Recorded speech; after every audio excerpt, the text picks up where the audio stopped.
Hi everyone, I'm Gary Watson. Welcome to Issues. This is part 2 of the series. We're talking about spacecraft with my good friend Rick Kissing. Rick, you wrote the software, it got the spacecraft to Mars. I guess that was a huge responsibility and a huge relief when that craft arrived. It was. Yeah, wonderful. And tell us about the sort of the feeling, the kind of stress of it all, of you know, it's like your baby, all that hard work has gone up there. Tell us how that kind of felt. Oh, it was a wonderful, one of the best achievements of my life, undoubtedly. Yeah, wonderful feeling. Yeah. Huge achievement for the team as well. Wonderful team for the 2001 Mars mission. Right. Absolutely. Well, let's take a look at that very device that Rick helped to get to Mars. Let's take a look at the whole project from the launch to the amount of data and information that this project has achieved. 125 million miles away, a traveler is taking pictures for the folks back home. Look at that! They've waited years for this moment. Their baby, the rover Spirit, has just landed safely on Mars, and Opportunity, launched 3 weeks later, will be there soon. This is a big night for NASA. We're back. They've come to Mars to answer a question that's intrigued scientists for decades. Was this ever a place that could have supported life? Did it have the liquid water that life requires? This is a complicated planet. We haven't gotten it right too often.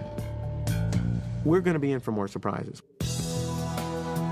Tonight, Nova goes behind the scenes on an expedition to Mars, to places no one has ever seen before.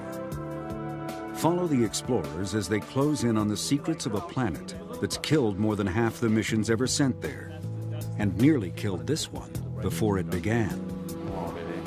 2 weeks after landing, Spirit reached out to investigate a Martian rock for the first time. Everything was working perfectly. And then suddenly, Spirit went silent. You're not seeing any signal at this time? Negative. All at once, the party was over. We now know that we have had a very serious anomaly on the vehicle. Right now, we just don't know. We do not know what caused it. Was it something that we did? By our inability to receive telemetry. There's some vulnerability in the design that we didn't know was there. For any Odyssey pass, received no data. Did we have some kind of hardware failure? Something broke? Data on the normal director Earthlink session. Was it an act of God? There is no one single fault that explains all the observables. I mean, it could be any of those things. Meanwhile, Spirit's twin, Opportunity, was about to arrive. Every time we do an intercept landing, it's another experiment that may or may not work. And I have to admit, I did not sleep very well last night because this is exactly what's going on in my mind. You know, what if we had 2 disasters on our hands? I mean, all this wonderful excitement, and suddenly we would lose everything. 4 years of work, $850 million, careers, reputations, and the future of planetary exploration on the line. Welcome to Mars, right now on Nova.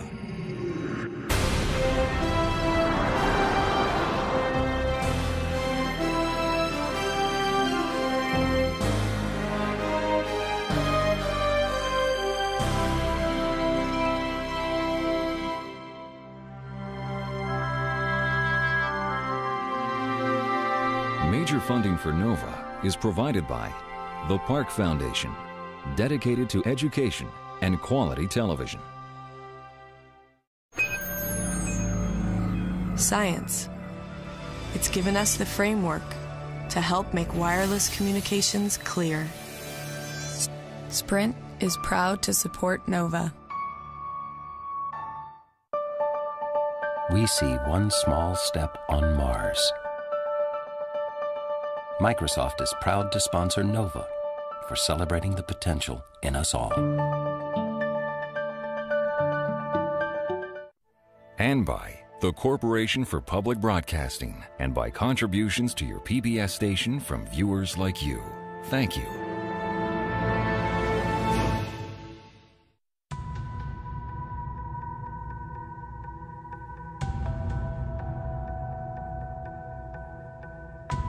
The rover Spirit is 125 million miles from home.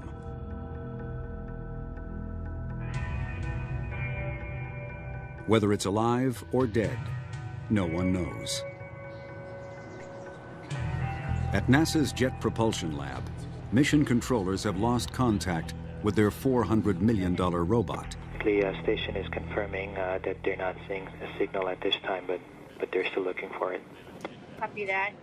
Ace, you give us... Spirit was about to make its first measurement of a Martian rock, when suddenly the signal dropped out. As far as my displays are concerned, I can't see anything. They're not picking up any signal. A few hours later, they heard 2 beeps in response to the question, "Are you alive?" That was yesterday. Now, yes, sir. they can't even get a beep. We haven't gotten a beep yet. So far, they have no idea what's wrong. Sir, at this time, I have to report that we do not see any MAR data. Okay. All they know is that they have a sick rover, a long way from home. You know, when you get these pictures back, you really feel like you're there. It feels like a walk in a summer day in the desert. But suddenly, when a vehicle stops talking to you, the vast distance between Earth and Mars feels really, really apparent, and it just terrifies you that maybe that tenuous link that you thought was so strong suddenly is broken.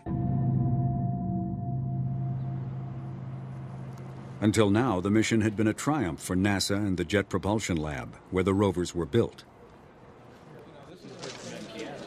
For more than 2 weeks, everything had worked perfectly. I don't want to speculate what the team... Spirit was an international celebrity, in the news almost every day. With the risky airbag landing safely behind them, the most anxious moment came when it was time for Spirit to drive off the lander. We've got the vehicle completely deployed, ready to go, and now we're going to be sending it off onto this big first step. To put it bluntly, to screw up that step would have been a tremendous disaster. They would have preferred to drive off straight ahead, but part of the airbag was in the way. Rather than risk getting tangled up, they used the test rover in the Mars sandbox to practice a tricky move. A turn in place on the lander so they could drive off in another direction. It's like your first child. The first time through, everyone was kids gloving it and nervous at every phase because, you know, the world was watching you. Spirit was tough. Spirit was a sleepless, tough time. Charlie Tango _ Romeo 21906 decimal alpha decimal 00. Finally, it was time for Spirit to take its first big step. Is the most significant 3-meter drive in recorded history. On my mark. 3, 2, 1, mark.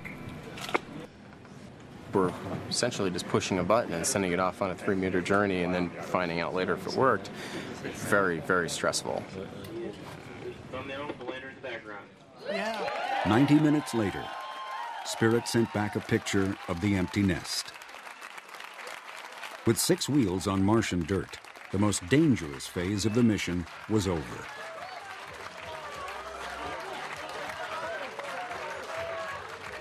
The time had come to start exploring Mars. This is what everyone had been waiting for. And then Spirit stopped talking.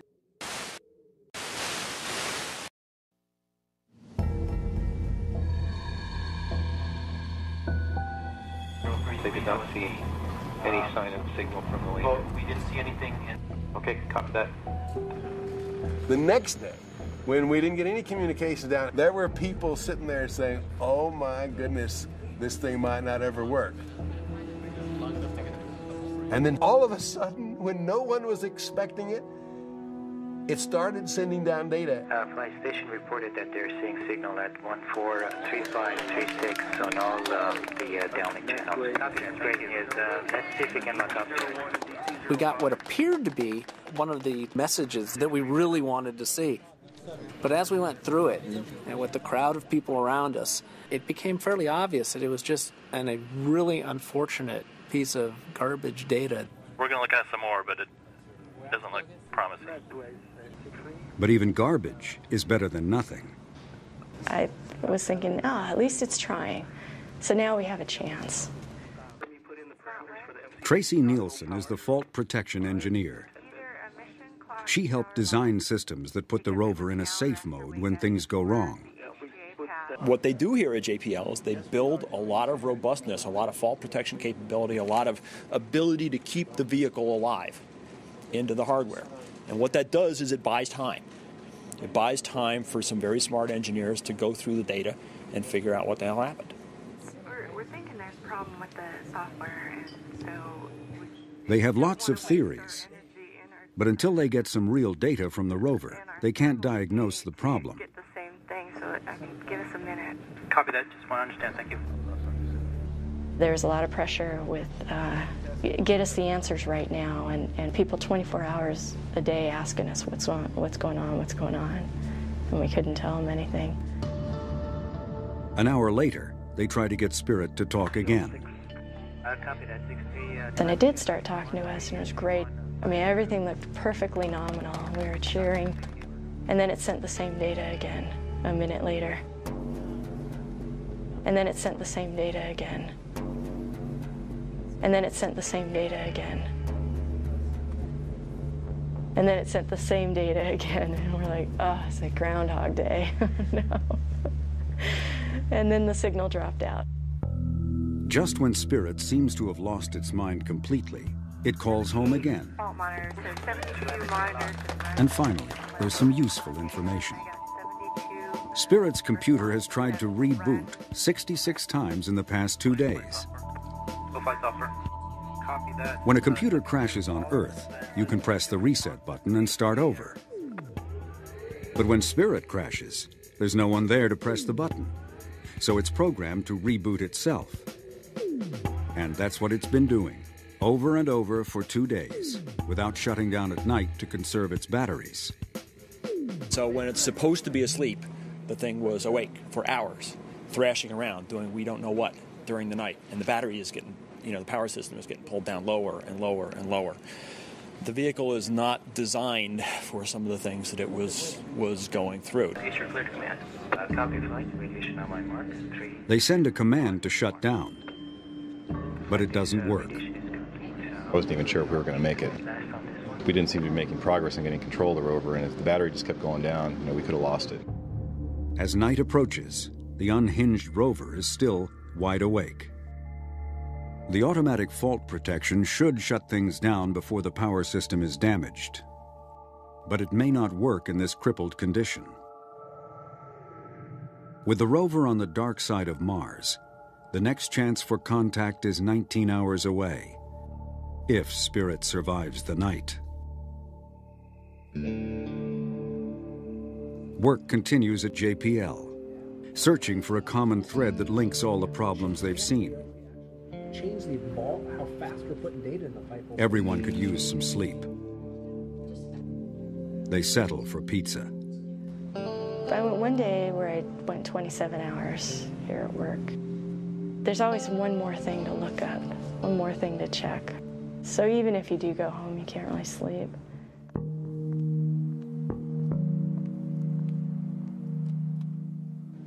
Tracy spends this night working with the test rover, trying to reproduce Spirit's puzzling behavior, while the rest of the team pursues other leads.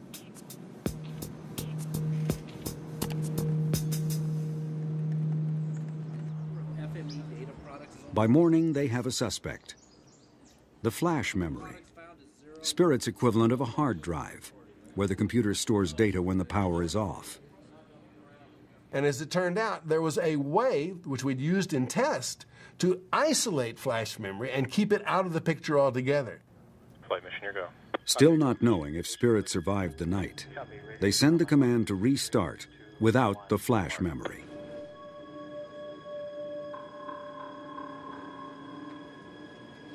Nothing happens. But there's a good reason. Spirit is asleep. The fault protection worked, pulling the plug during the night, probably saving the rover's life. Later, Spirit wakes up and receives the command. Flight Ace, we lock on telemetry 145414. And it works. We have partial control of the vehicle. Even so, without the flash memory, Spirit can't do much. And they still don't know what's causing the problem. We are a long way from being out of the woods. It's going to be quite a while before we're doing science with this thing again. But we have got a way of talking to the vehicle now so that it responds appropriately. It has regained its sanity. And that's a good feeling. And not a moment too soon. Opportunity will be landing on Mars in just a few hours. Saturday night, January 24th. It's showtime at JPL. At 8:59 p.m., Opportunity begins its plunge to the surface of Mars. Spirit's crisis was a blunt reminder of how quickly things can go bad. And landing is the most dangerous moment they face.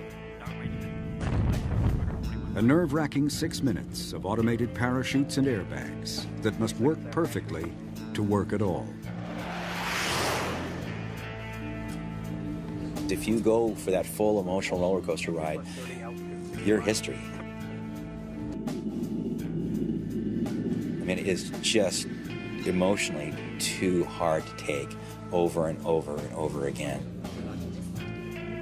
Though this is an exciting ride, you know. If we get this vehicle down on the surface of Mars, we'll be very, very, very happy.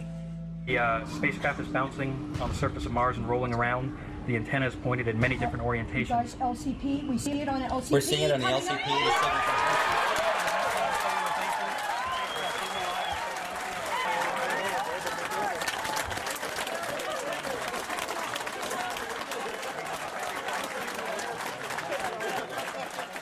Oh, to be healthy. Lifestyle, diet and exercise, complemented with quality supplements, can provide you the insurance vital for your natural health and well-being. With over 10 years professional experience making some of New Zealand's most trusted nutritional supplement brands, visit the O to Be Healthy factory outlet in Wakatu Industrial Estate. Over 200 supplements to choose from, free on-site parking, no middleman. Oh, to be healthy. Caring for you naturally. The majority of information in our life comes to us through our vision. With only one set of eyes to last our lifetime, it's important that you look after them. For over 20 years, Physique Harrington Eye Care has led the way in providing the Nelson Tasman region with professional eye care. Our team are committed to providing you and your family with the highest standard of eye care.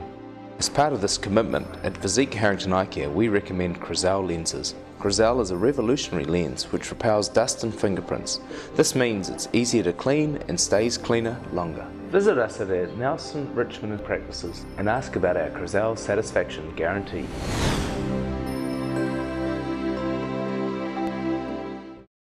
Why would you want to pay as much as $1,000 for a single bed mattress when you can buy a high quality locally made mattress like this for as little as $220? And a queen size mattress could cost you in excess of $3,000, but at Nelson Beds you could have a mattress like this as low as $425. So why would you go out and spend a fortune on your child's bedroom when you can come to Nelson Beds and buy a complete single mattress and base set, a 7-drawer Scotch chest, a headboard and a 3-drawer bedside cabinet for as little as $979? So call and discuss our custom manufacturing options and local after sales service at Nelson Beds, Nelson's only bedding manufacturer.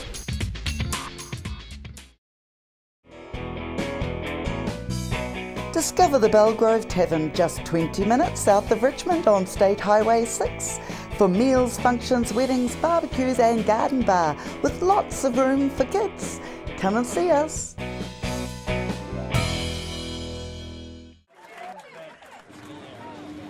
To EDL. The landing team is feeling especially good tonight. In the space of 3 weeks, they've beaten Mars twice. There's actually 3 things we need to do here. 1, drinks. 2, take a picture. And 3, go together to the press conference. For 3 years, delivering the rovers safely to Mars has been the focus of their lives. Now their role in the mission is over. Almost. The press room is already packed with reporters waiting to hear from NASA's top officials. But this is an irresistible force.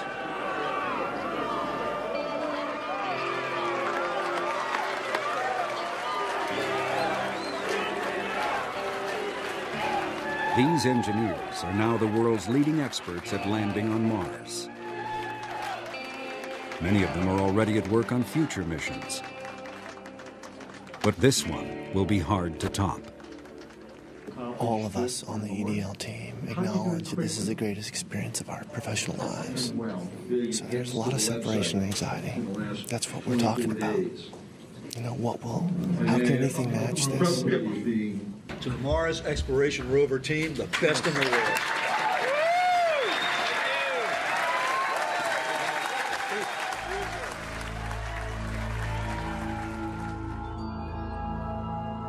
Spacecraft have been visiting Mars for more than 30 years. From orbit, they've seen ancient floodplains, dried up lake beds and river channels. Strong evidence that this now cold, dry planet was once bathed in liquid water, the essential ingredient of life. Recently, scientists have found life on Earth in places they never thought possible before. Miles deep underground, beneath Antarctic ice, even in boiling water by deep-sea volcanoes, living on the chemical energy of sulfur instead of sunlight. Wherever they look, if there's liquid water, there's life. So if early Mars had water, perhaps it had life as well. But so far, attempts to find it have failed. And so have attempts to find proof that Mars really was wet. The evidence that we should find, we don't find. We don't find the minerals that would suggest that there was lots of water around on Mars long ago. However, we do find the channels. So there's a contradiction. There's a question, what's going on this planet which has part of the evidence, but not all of the evidence? To find the answer, Spirit and Opportunity will explore sites that look like they once had water and try to prove it on the ground. For Spirit, the science team chose Gusev Crater, which they suspect was once a huge lake fed by a channel the size of Grand Canyon. And on the other side of Mars, they chose Meridiani Planum, where an orbiter recently detected a mineral called hematite, which sometimes forms in contact with water. This is where Opportunity just landed. That's the first time in the history of planetary exploration that a chemical signature on a surface of a planet of the type we were looking for, related potentially to water, was staring at us. Now look at this one. Look at this! The first pictures are stunning. Just a few feet away from the lander is an exposure of bedrock, the first ever seen on Mars. Holy smokes. I'm sorry, I'm just blown away by this. Bedrock is the holy grail of geologists, a record of ancient environments carved in stone. This is the sweetest spot I've ever seen. That outcrop in the distance is just out of this world. I can't wait to get there. I got nothing else to say, I just want to look.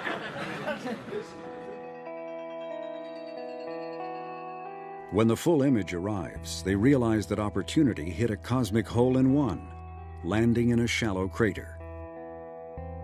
We got lucky. I mean, we just got damn lucky. You know, Tiger Woods couldn't do this. We just went right into it. And so we're lying in the bottom of this crater, and the beauty of that is that the crater walls expose materials that we wouldn't otherwise see. I mean, there's this wonderful rock outcrop here. And if we were out driving on the plains, this stuff could be a meter beneath our wheels, and we'd never know it was there. Instead, because we fell in this crater, there it is.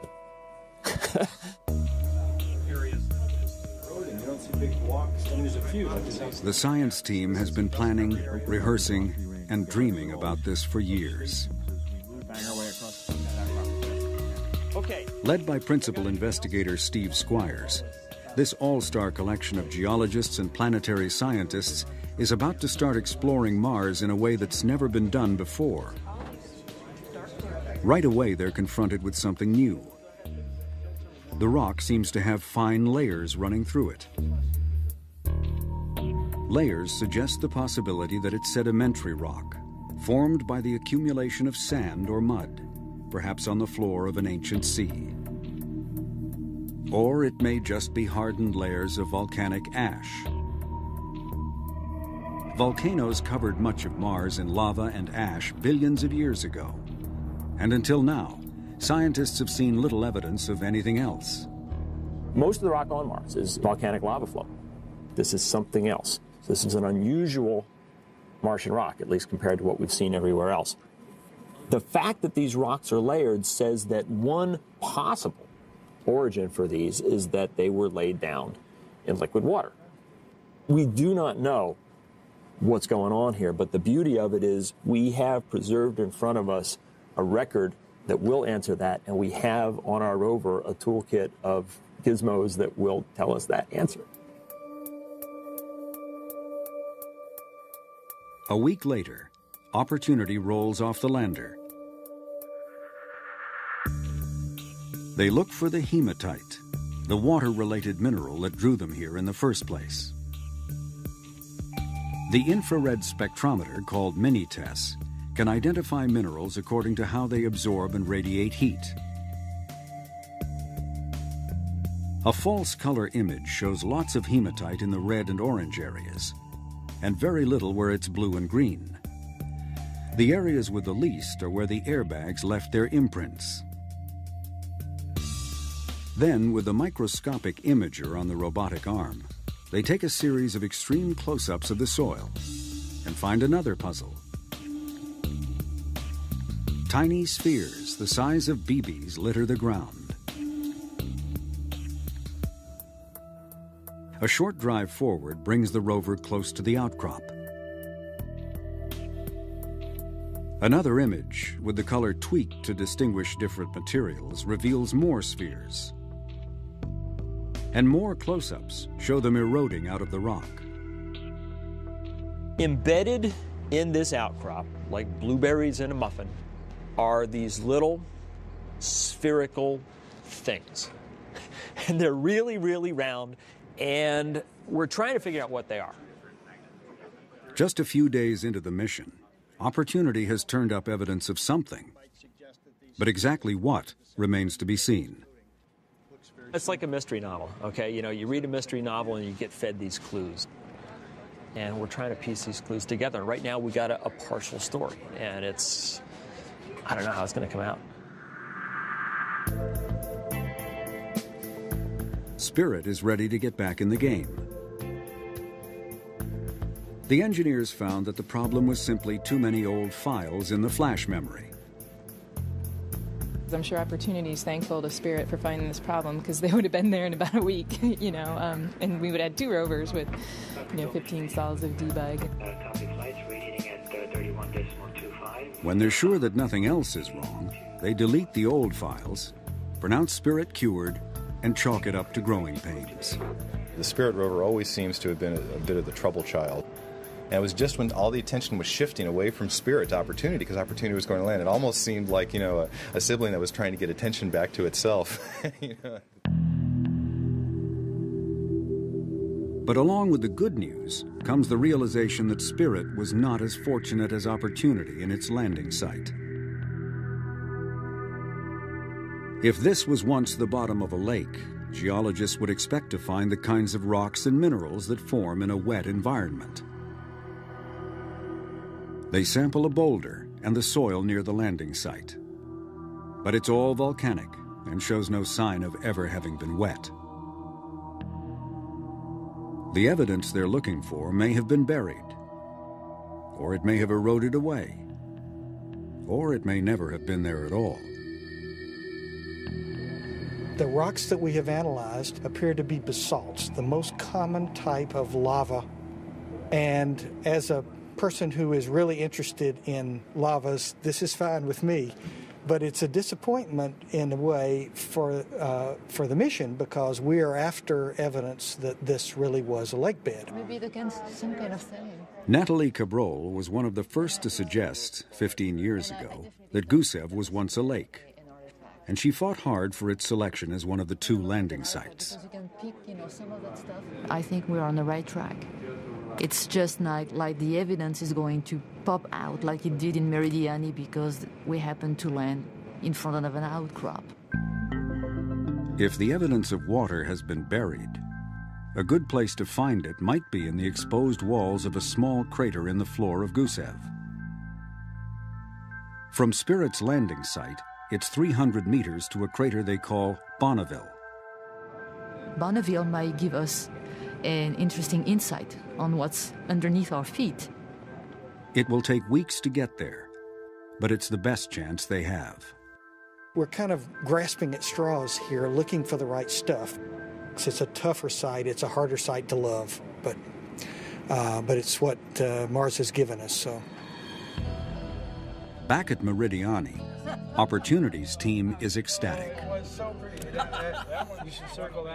They've spent the past week traversing the outcrop, creating a close-up photo mosaic. Now they're selecting targets for closer study. I think we're all in Mars Geology 101 here. It's an experience where we look at the evidence and say, well, what could this possibly be? This is an alien planet, and we don't know what we're going to see when we get down close and personal with this rock. With each picture that comes down, there's really an expectation that you just might break the whole thing open. If this outcrop was ever exposed to liquid water, there will be clues in the chemistry of the rock. And that's what Opportunity is looking for. The rovers have 2 spectrometers on the robotic arm. One can identify minerals containing iron. The other sees chemical elements.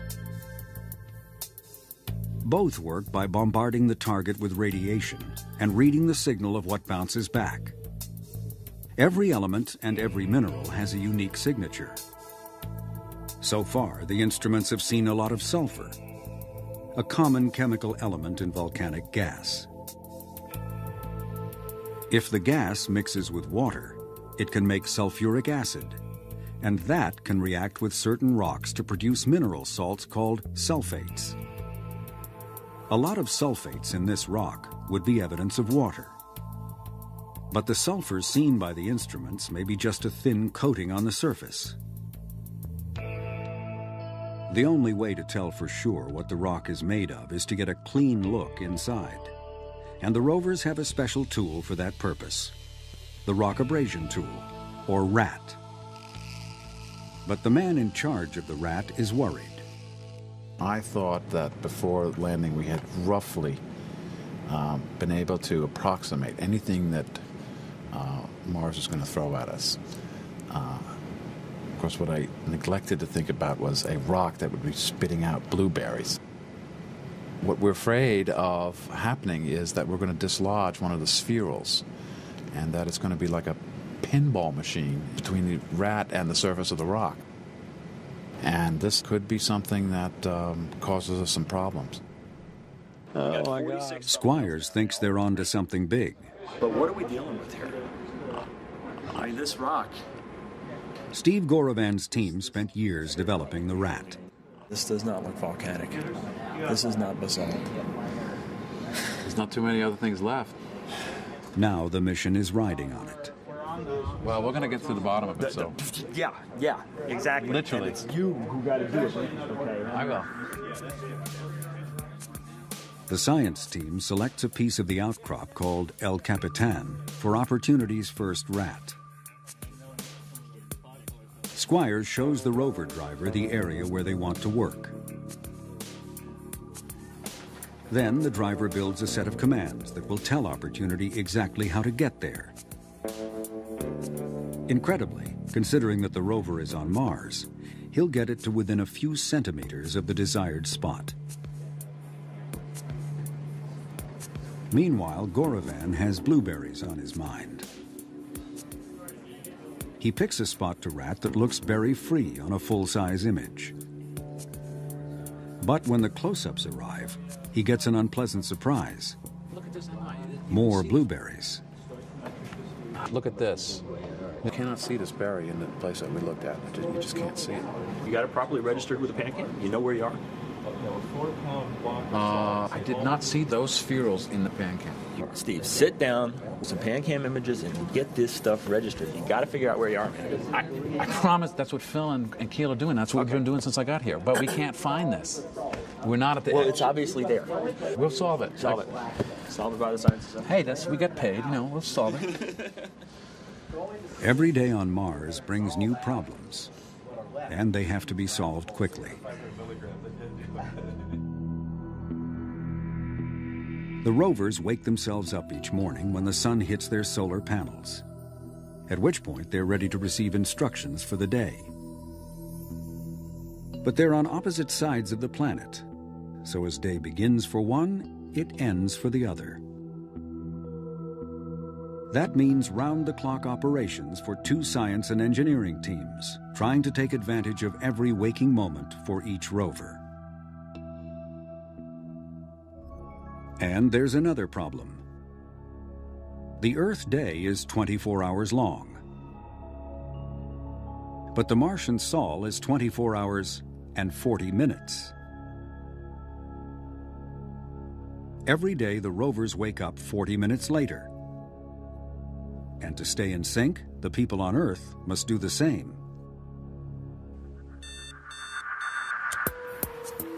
So if the day starts at 7:30 on Monday morning, on Tuesday it's 8:10.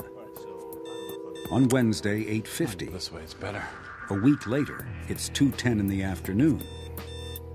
And so on, marching relentlessly around the clock until everyone is in a state of permanent Martian jet lag.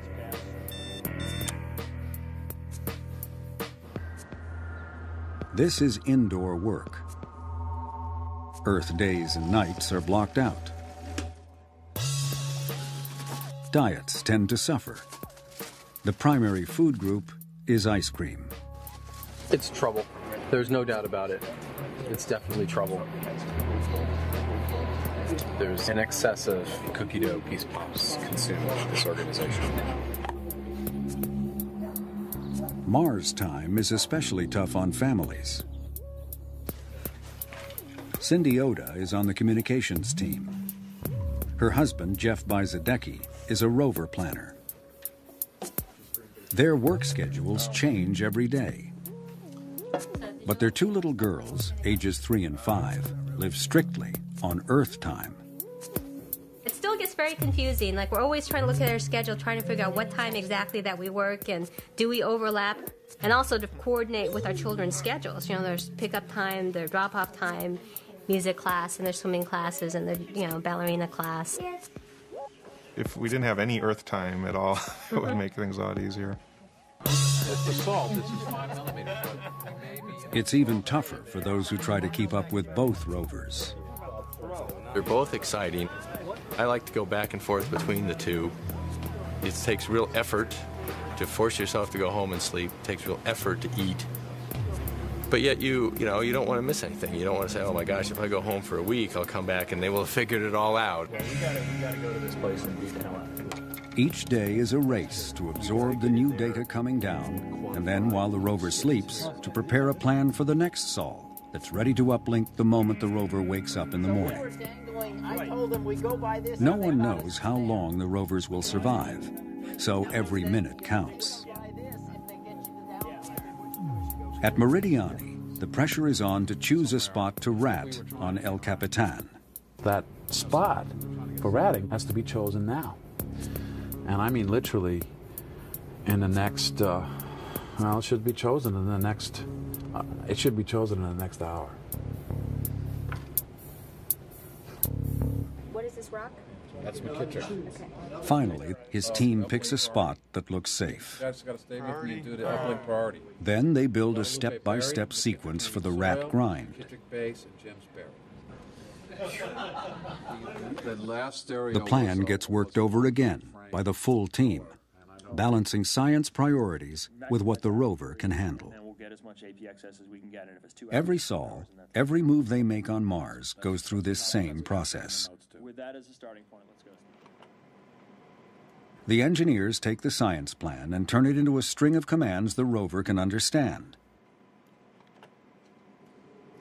And by the time Opportunity wakes up in the morning, the command sequence is ready. What a twisted knot in the stomach mode. First time using all. In mission control, they'll have one last chance to check the rat's position before giving the final go-ahead to start grinding. And now the fun begins. So, now if we look at the joint... If the rat is not correctly placed, it could malfunction. It's precision work. And on Earth, all they can see is a still picture and numbers on a screen. This I can't stand this. It's like, I wish it was over. That's good. Contact switch is tripped. As far as they know, the rat is ready to go. Are you ready to give a formal go for the rat sequence, Master? Yes, I think we are. More definitive. We'll go to rat. Go to rat. I like that. Okay. You are clear to command. On my mark, 3, 2, 1, mark. The rat has been engaged. This is a childhood dream to be involved in a mission like this. I mean, literally a childhood dream. I feel highly responsible for this important little episode here. I don't care if we find chili under there. I don't care. I just want to make that thing work. That evening, it's time for Opportunity to send back pictures of what it accomplished. And it does. Right. Where are they? Damn. Bring them up. Eric. It's a low-res close-up of the ratted hole coming in from Mars. That is all the way through there. Look at that texture. Oh, baby. Yeah. Oh, yeah. I'll take it. Yes. You see that hole? I heard the fall. Oh, man. Oh, this is huge. This is huge. It's beautiful, man. You did it. Okay, well, next stop, Guadalupe. It's the most important hole we've ever dug. Now the spectrometers have a clean view inside the rock. What they see could clinch the water story. But it will take a few more sols to find out. For generations, Concrete and Metals Limited have been the trusted name in providing concrete materials and contracting services for all those large and small jobs, from landscaping to houses to driveways and right up to large subdivisions. Concrete and Metals, 99 King Edward Street, Motueka. Waimea Telecommunications, specializing in free-to-air digital television, internet broadband connections, telephone and telecommunications systems. Call Julian Toon at Waimea Telecommunications on 544-4203. Nestled in the garden city of Christchurch is one of New Zealand's most beautiful and famous holiday parks, where we join the wildlife with a warm welcome to all visitors. The canopy of trees and gardens provide a tranquil setting amongst all the amenities, playgrounds, swimming and spa pools, and entertainment on a grand scale. This wonderful park offers the weary traveller a haven of quality. Low-cost cabins, motels, tourist flats, caravan, campervan and campsites. Meadow Park, located on Cranford Street near the main North Road, Christchurch. The majority of information in our life comes to us through our vision. With only one set of eyes to last our lifetime, it's important that you look after them. For over 20 years, Physique Harrington Eye Care has led the way in providing the Nelson Tasman region with professional eye care. Our team are committed to providing you and your family with the highest standard of eye care.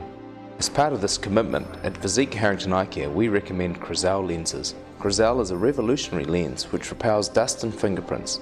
This means it's easier to clean and stays cleaner longer. Visit us at our Nelson, Richmond and practices and ask about our Crizal satisfaction guarantee.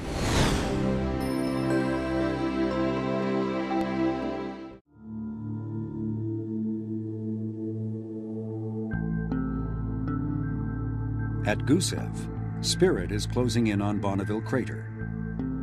and there's still no evidence of an ancient lake. But Mars is what Mars is. I happen to really like the Gusev site because it's working class Mars. You know, it's the 98% of Mars. We went thinking we might find a lake, but what we're finding is lavas and dust and craters and impact processes and the winds blowing for eons. That is probably most of Mars. Gusev is just good solid down-home Mars. That could change when they see what's over the rim of Bonneville Crater.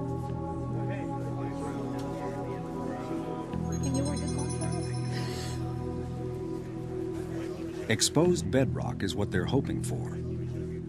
But when the pictures start to arrive, it's not there. Looking at that view right there, it looks like an awful lot of the same stuff we've been looking at. Have you seen anything that would pass for outcrop yet? That's it's an organized pile of rubble, as far as I can tell.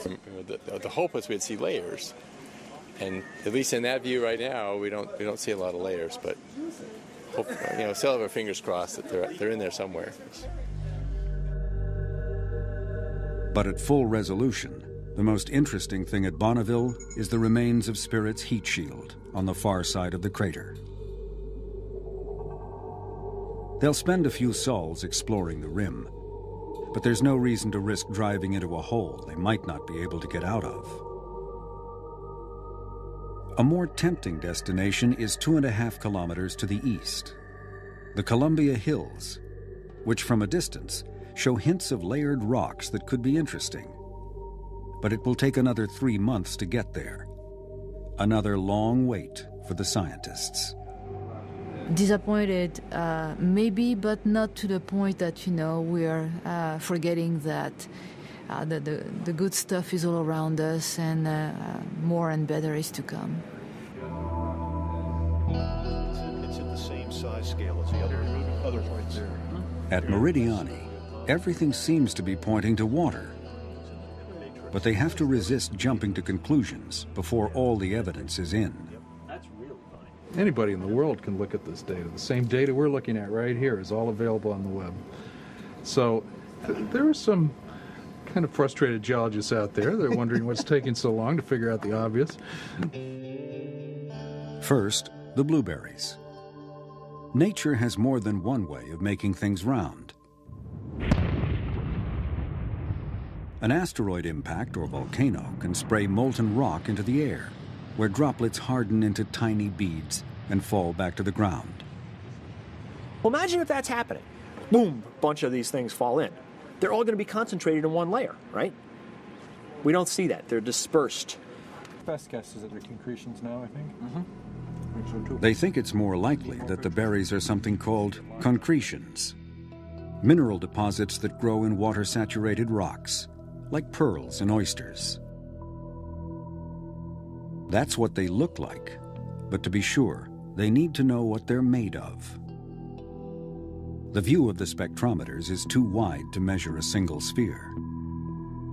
So they zero in on a cluster where the view is mostly blueberries, and what they see is the signature of hematite, the water-related mineral that drew them to Meridiani in the first place.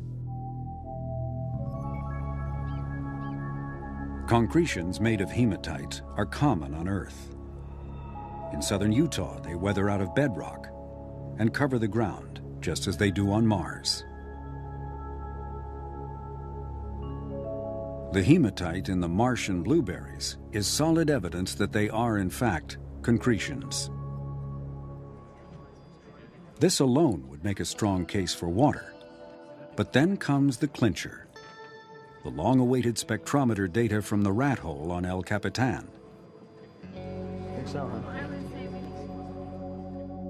The instruments say that the rock is as much as 40% sulfate salts. That's beautiful, man. It's so different from anything that we've seen before. That's great. There's no doubt what this means. The only plausible explanation for that much salt in one place is that it dissolved in water first, and then the water evaporated. If you tasted this thing, you'd taste the salt. It's a very, very salt-rich rock. It looks like what geologists call an evaporite deposit. Evaporites form when you have liquid water with lots of stuff dissolved in it, and the water evaporates away and it leaves stuff behind. So salt flats. Go to the Great Salt Lake. Go to any place where you've evaporated away seawater, and you will find these salt beds. There's an awful lot of sulfate salt in this rock, and that's very, very hard to explain away other than water having been massively involved in creating this stuff. One last piece of evidence would be familiar to anyone who's ever walked on the beach at low tide. Ripples created by the flow of water over loose sand. Over long periods of time, rippled sediments can build up and harden into stone. The water is gone, but the ripples are still there in the layered rock at Meridiani. Where the water came from is still unknown. But one possibility is that it came from below, as groundwater laced with sulfuric acid, percolating up through the volcanic bedrock, leaching out elements like iron, creating a broth of dissolved salts. At times, the water would flood the surface, forming shallow lakes or seas that would last for a while and then evaporate, leaving a crust of the dissolved sulfate salts behind. This may have happened repeatedly, building up a thick deposit of salty rocks over time. The hematite blueberries would have grown within these rocks while they were saturated with water. Now the water is gone, and the rock is eroding away, leaving the harder berries behind. So we think we're parked on what was once the shore of a salty sea on Mars. That's pretty cool.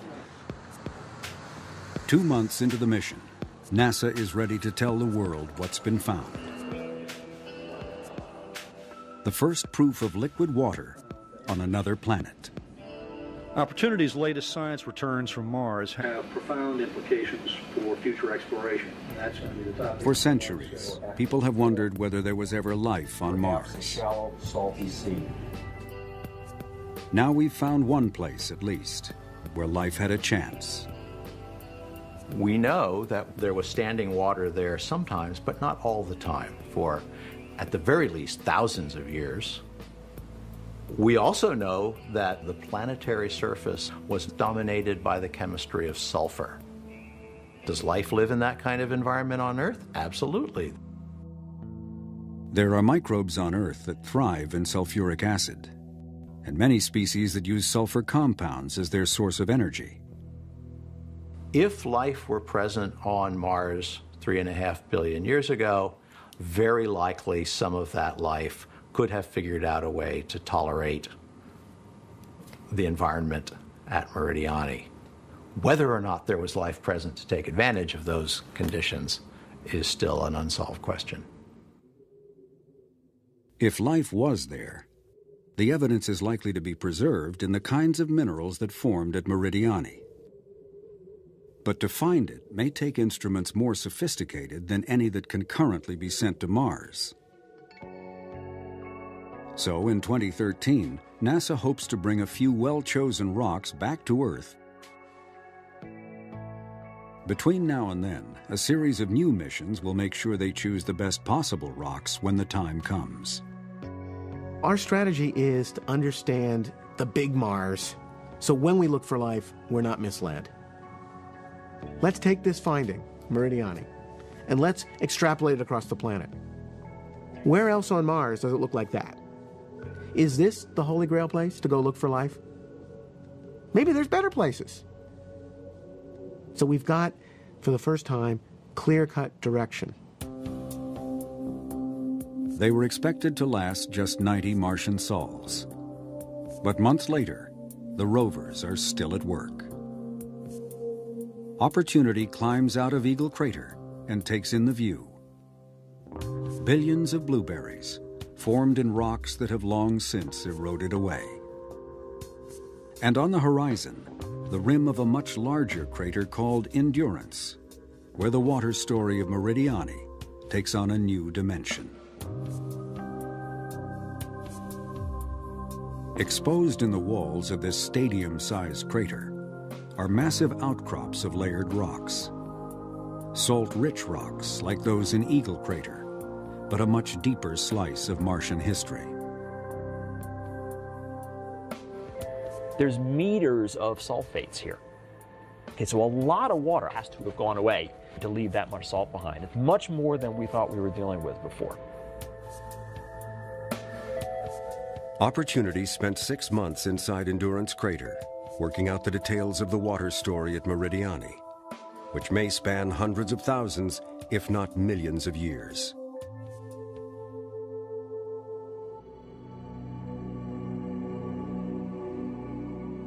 And then there's Spirit, the long-distance traveler.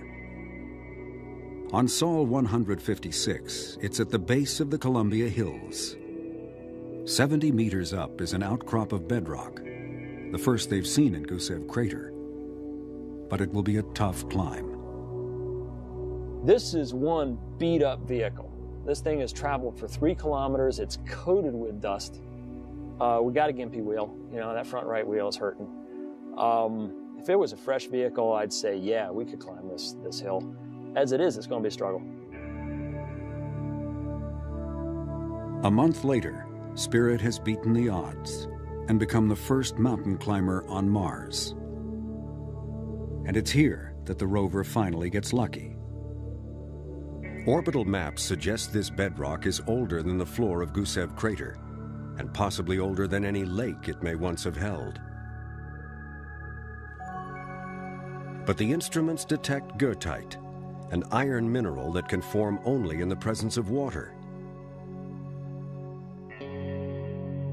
This may prove to be a different water story than the one Spirit was looking for. In any case, it will add a new dimension to our picture of Mars. At Gusev, we get 2 different pictures. The rocks in the Columbia Hills can tell us something about very early events in Martian history. They also tell us that in the last 3 billion years or so, not much has happened. It's been cold, it's been dry, it's been quiet. Meridiani, wonderfully enough, fits into the interval between those things. So the whole history of Mars isn't this place or that place. They both show us a real Mars at different times in its history. Days grow short as the Martian winter closes in. Solar energy fades, and the rovers are slowly starved for power. How much longer they'll last, no one knows.